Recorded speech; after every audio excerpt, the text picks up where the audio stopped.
දවසේ සිතුවිල්ලේ දේව වචනය සමග එකතු වන ඔබ සැමට ආශිර්වාදමත් සුබ දවසක් වේවා. අද දින දවසේ සිතුවිල්ලේ තේමාව ස්වාමින් කෙරේ බිය වෙතොත් ඔබ මරණින් ගැලවේ.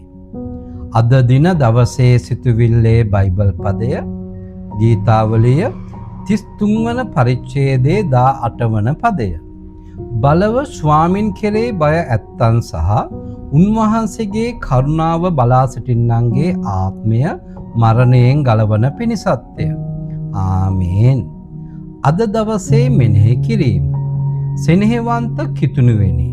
මිනිසයන්ට ජීවය දෙන්නටත් ජීවය ගන්නටත් බලය ඇති මිනිසයන්ව ඔවුන්ගේ විනාශයෙන් ගලවන එකම දෙව් ජීවමාන යේසුස් ක්‍රිස්තුස් වහන්සේගේ නාමයෙන් අදත් ඔබගේ සීල කාරණා සම්පූර්ණ වන්නා වූ ඔබ බලාපොරොත්තු වන සීල දේන් ජය ලැබෙන්නා වූ සුබ දවසක් වේවා.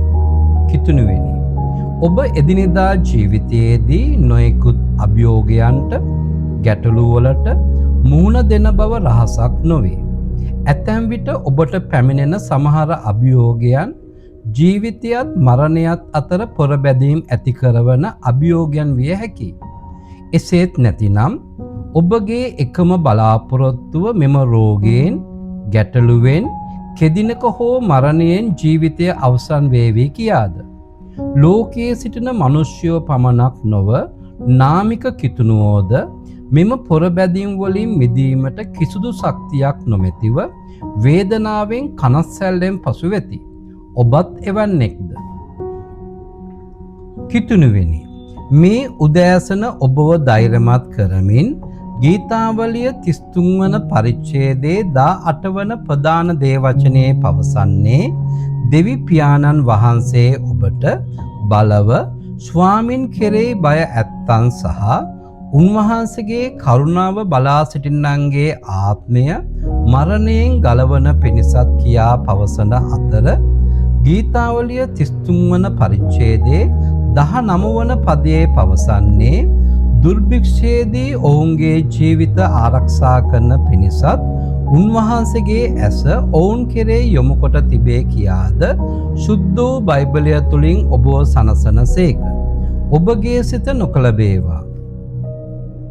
කිතුණුවනි, ඔබට සුව කළ නොහැකි රෝගයක් වැළඳීමෙන් බලාපොරොත්තුවක් නොමැතුව ලත වෙනවාද? ඔබගේ හිසේ තබාගත නොහැකි තරම් ණයබර නිසා ජීවිතය එපා වී බියටපත් වී සිටිනවාද?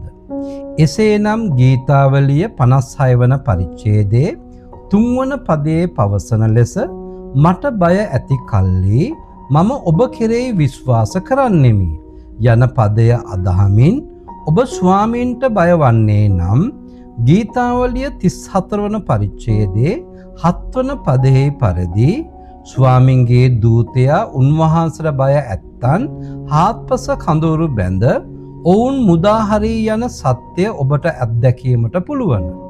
ඇතැම් විට ඔබගේ ගැටලුවෙන් රෝගයෙන් ඔබව සම්පූර්ණයෙන් මුදවා ගැනීමට වෛද්‍යතුමාට නීතිඥතුමාට හැකියාව තිබේ කියා ඔබ ඔවුන්ගේ උපදෙස් වලට බිය වී ක්‍රියා කරනු ලබයි.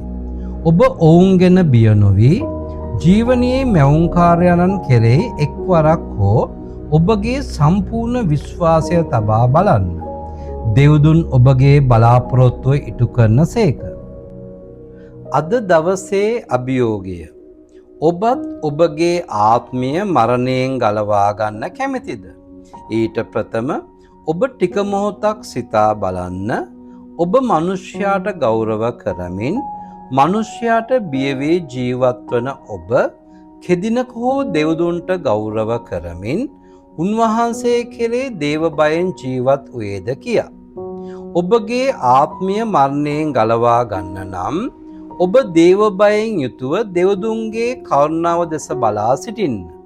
ඔබගේ මාවත් අතහැර මේ මොහොතේ සිට උන්වහන්සේගේ මාවතේ ගමන් කරන්න.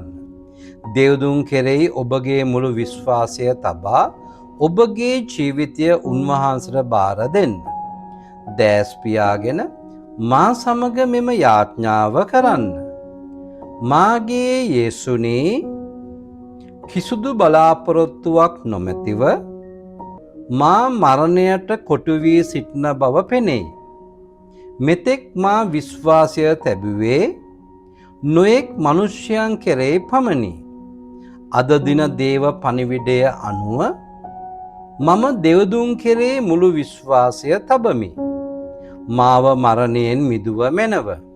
යේසුස් වහන්සේගේ නාමයෙන් ආමේන්. අද දින බයිබල් පොරොන්දු පදය ගීතාවලිය 23 වන පරිච්ඡේදයේ 4 වන පදය. එසේය මරණ සෙවණේ මිටියවත මැදින් යන්නෙමි. නමුත් කිසි උපද්‍රවයකට බය නොවන්නෙමි. ආමේන්. දවසේ සුබ පැතීම. ඔබ දෙවදුන් තුල යාඥාවෙන් ඉල්ලන සීල දේ ඔබට ලැබෙන්නා වූ ඔබටත් ඔබගේ පවුලේ සීල දෙනාටත් දෙවදුන්ගේ මඟ පෙන්වීම හා දෙවදුන්ගේ කරුණාව ලැබෙන්නා වූ සුබ දවසක් වේවා. ඔබ සීලුම දෙනාට යේසු පිහිටයි. ඔබ අහුම්කන් දුන්නා වූ දවසේ සිදුවෙන වචනය ආශිර්වාදමත් වචනයක් වෙන්න ඇතයි අප විශ්වාස කරමු. මෙම වචනය ඔබට දිනපතා ගෙන්වා ගැනීමට හෝ යාඥාවක් උපදෙසක් අවශ්‍ය නම් 0.715 833 යන WhatsApp දුරකථන අංකයට කෙටි පණිවිඩයක් එවන්න.